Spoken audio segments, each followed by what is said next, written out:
Bonsoir et merci de nous rejoindre sur Al24 News pour ce nouveau flash.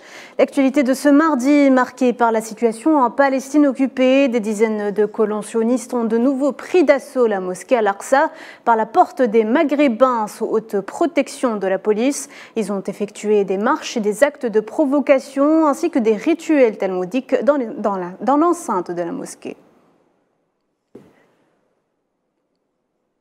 Pas moins de 46 Palestiniens ont été blessés tôt ce mardi lors d'un nouveau raid des forces de l'occupation sioniste dans le camp de réfugiés d'Askar, à l'est de la ville de Naplouse. Les forces sionistes ont notamment procédé à la démolition de la maison du martyr Hassan Qatani.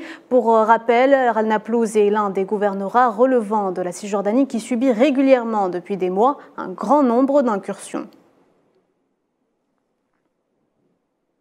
Le ministère palestinien des Affaires étrangères a appelé ce mardi, dans un communiqué, le Conseil de sécurité de l'ONU à visiter les territoires palestiniens occupés pour constater de près l'ampleur de la souffrance des Palestiniens due aux crimes de l'entité sioniste et ses pratiques répressives. Dans le conflit russo-ukrainien, la défense russe a dénoncé une attaque terroriste avec drone réalisée par l'Ukraine contre des infrastructures de la ville de Moscou.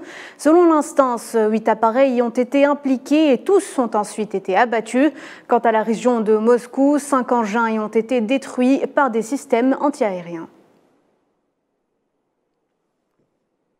Le président Vladimir Poutine a accusé ce mardi l'Ukraine de chercher à terrifier la population russe après cette attaque de drone sans précédent sur Moscou, tout en vantant la défense antiaérienne de la capitale qui a fonctionné de manière satisfaisante selon ses dires. Le chef de l'État a également déclaré que cette attaque visait des cibles civiles. Une nouvelle action de militants pro-kurdes proches du PKK en Suède a suscité ce mardi la condamnation de la Turquie qui a déploré un acte inacceptable au moment où Stockholm espère lever le veto turc pour entrer à l'OTAN.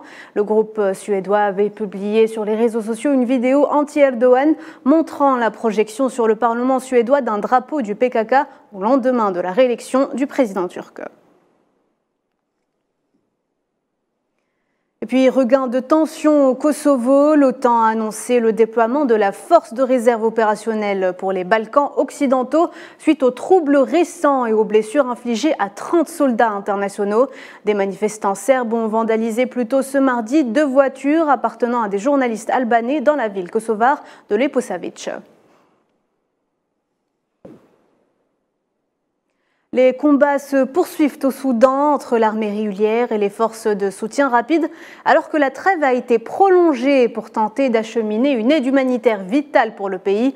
Combattant depuis le 15 avril dernier, les 2 parties au conflit ont accepté d'étendre hier soir un cessez-le-feu en vigueur depuis le 22 mai dernier. Mais la situation sur le terrain démontre le contraire. Raids aériens, tirs d'artillerie et mouvements de blindés ne cessent pas.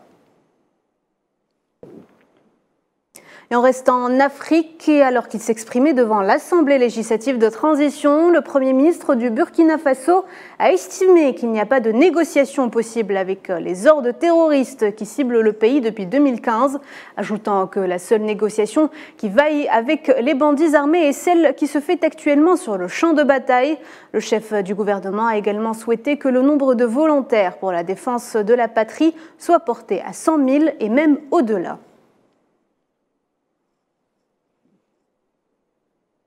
L'Algérie est en passe de devenir le plus grand producteur et exportateur des huiles alimentaires en Afrique, avec l'entrée en production ce mardi de l'usine de tituration des graines oléagineuses du groupe Cévital, près du port de Béjaïa, un projet structurant d'envergure qui revêt une grande importance économique pour le pays.